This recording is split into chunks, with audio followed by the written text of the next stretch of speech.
I'm Angela.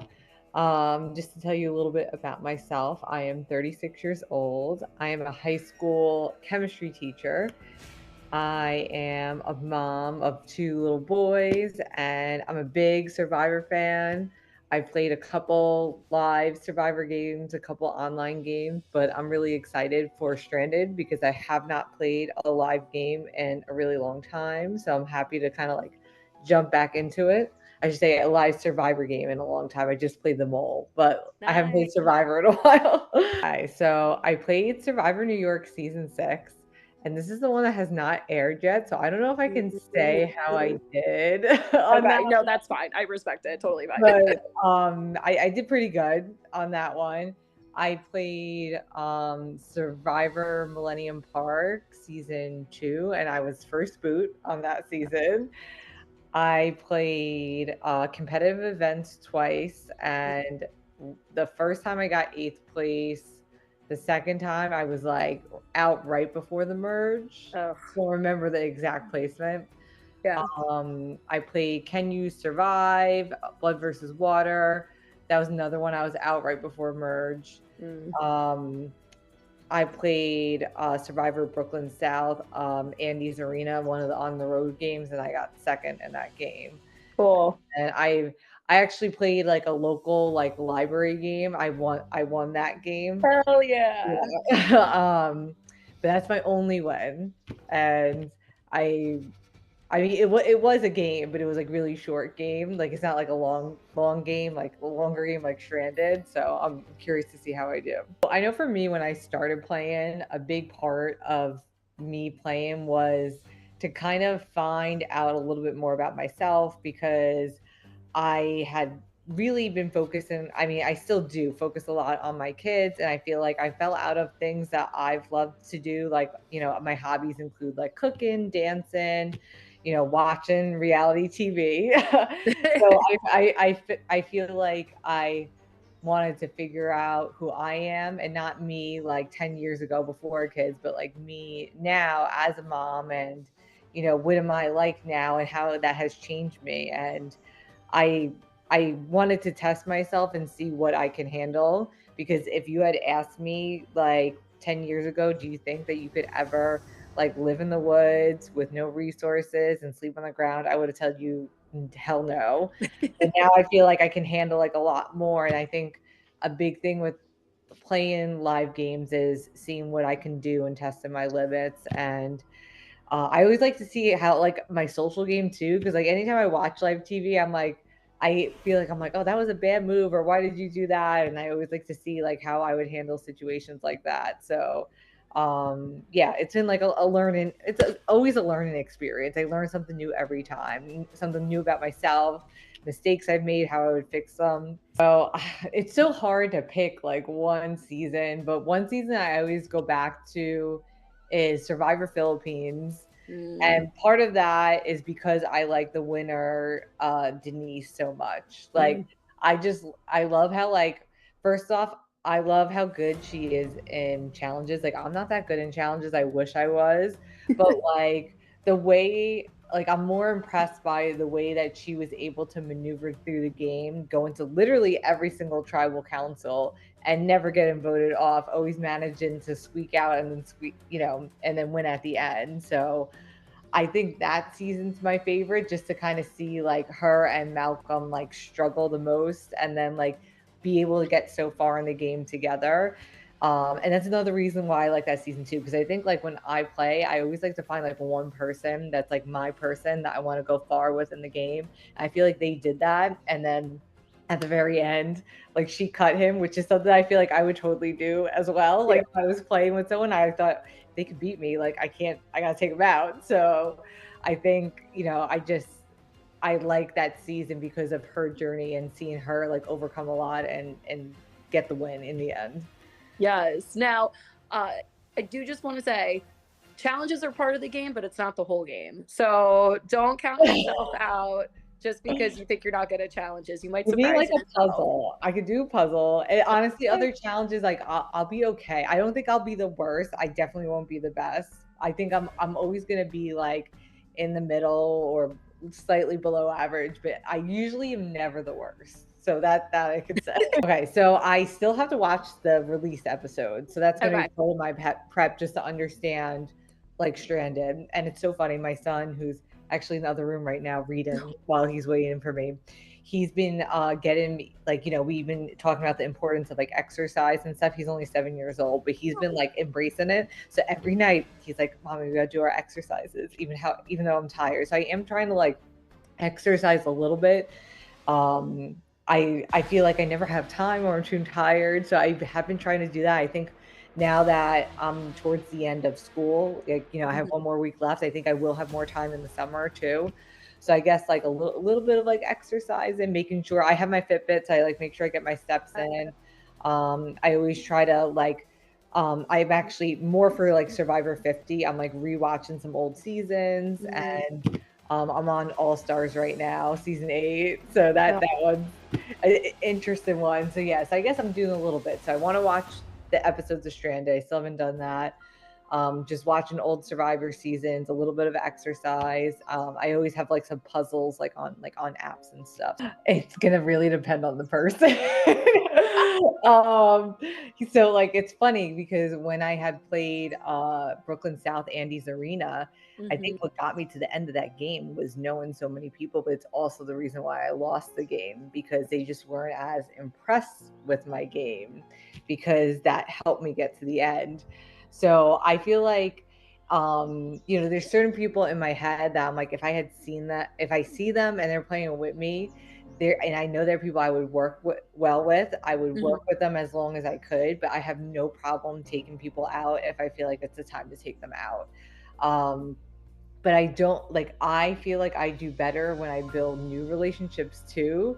Like, I feel like that's like, to me, that's more important. And I feel like those relationships for me could like potentially work out better because if I'm playing with people that know me, they know how I play, they might not want to work with me or like, you know what I mean? Like I feel I'm always gonna be second guessing, like, are they thinking about like when I played this game, are they gonna be thinking about that? You know what I mean? So I feel like I would prefer to play with people I have not played with, but I know it's gonna happen. Every game I play, there's always at least one person that I either know or I've heard of or I've seen them play in some way. So I'm going in expecting it to be like that, and it really is going to depend on the person. And if it's someone that I've played with before and I have a good relationship with them, I'm not going to close the door to them, but I'm also not going to be afraid to like cut them if I need to cut them. I've always played like a more social game, and my strategy at the beginning is usually go with the numbers, try to keep like most people happy and fly under the radar, and then post merge, I'll try to like implement like more moves, like try to like push things to happen in a certain direction. So I feel like even if I want to play it a different way, I always end up playing that way. And I guess in my brain, like if I feel like something's happening and if it's predictable round after round to me and it's getting boring, I feel like I want it to be entertaining too. So like I'm gonna want to like do something to mix it up. Every game I played, I've never got advantages or anything. So like I really want to find an idol. Like that's one thing I'm like, I want to find an idol. I want to play it right. Um, so that's just like a goal, I guess, while I'm playing the game. But how I'm gonna play it, I feel like I'm gonna stick to like my social game because I feel like that's important to me. And I think finding that one person that I can trust and tell everything to, I think that's a lot of like my strategy. Um, but it's always also another thing is I don't know like what twists are going to be in the game because like that's there whenever there's like weird twists, like you just don't know what to expect, like people could come back into the game. So I guess right now I'm going to rely on my social game like I usually do, fly under the radar at the beginning and then kind of see what happens like post merge. But we'll see. If I get bored, I might do something else. I always like to do that. I think I said that when we interviewed, is that I like, if I feel like things are like a little predictable, I'll just throw in a random vote to like push the vote a certain direction the next round. Because if someone's name's already out there, like, oh well, someone voted, Becca that round. Like, okay, let's like go and vote them like the next round. So like that's something I'll probably do because I've done that in many games where I'm like, most votes are going on this person. I'll just throw another vote like on someone else. If I know something's off, like that's one thing I feel like usually in a game I could tell like, okay, something's off, something's not quite what it seems. So like if I had seen that and I could tell it's me, I would probably like do the math in my head and see like, okay, like the votes are told to me that they're going in one direction, but if they're going to me, then who can I get to flip to go in another direction? So I guess I would just try to like, push it off of me if I knew it was going in another direction, even if that meant like, who knows if my alliance is turning on me or not, because they could just be telling me that to like get me to change what I'm doing. But I mean, I feel like I wouldn't be able to help it if I feel like my neck was on the line. Like I would be stupid not to do anything if it's possibly me. And I feel like I have pretty good spidey senses. Like I kind of know like when something's off, and sometimes you can do something about it, sometimes you can't. But I'm not gonna like go down not doing anything about it. Like type wise, like I usually stay away from people that I know are wild cards. Like I cannot deal aligning closely with them. Working with them for like one or two votes, fine. But having like finding my number one, it's not gonna be with someone that's a wild card because I need someone that I can control. And if I can't control you, then that's not gonna be good. I feel like I usually align closely with someone that is like a good strategist. So it's someone that we can talk out like scenarios because I like to talk like strategy. So I need someone that's also able to talk strategy. And it always tends to be someone that's better in the challenges. So they're almost like a shield to me too, because I know that's one thing I'm not good at. So like I try to find someone that's similar to me strategy wise, but is better than me challenge wise. And usually I'm the better one socially, so it kind of like balances out. But that's usually like who I gravitate towards, and then the people that I stay away from. And that doesn't mean I wouldn't work with them. I would probably still work with those people like for like I said, like a vote or two, but like I would never closely align and tell them everything if they're Yeah, like a wild card. Adapting usually means things are changing often. So that tells me that there's going to be maybe multiple tribe swaps early on. So I don't know. That's like a guess. When I hear that tagline, that's my first thought. I'm sure that it could be other things like there could be maybe many advantages in the game, or like there could be I don't know, like in my head I'm thinking like there's going to be multiple tribe swaps or different things that are going to be going on that are constantly changing and you have to adapt. So right now I'm thinking in my head like a lot of tribe swaps, but I don't know, we'll see. I can offer you a bit of chaos before the game starts. So I have a proposition for you. Okay. The game starts now. Okay. I want to know if you would be willing to give up your vote at your first tribal council in exchange for me giving you information about season 2. So I'm going to give you about a minute to think it out. Okay. So if you want to talk out your thoughts, feel free. So again, I want your vote at the first tribal council in exchange for information for season 2. No, I want my vote. I want my vote. The first tribal council, it's so important. Like, I don't know any of the people that are there. I I want my vote.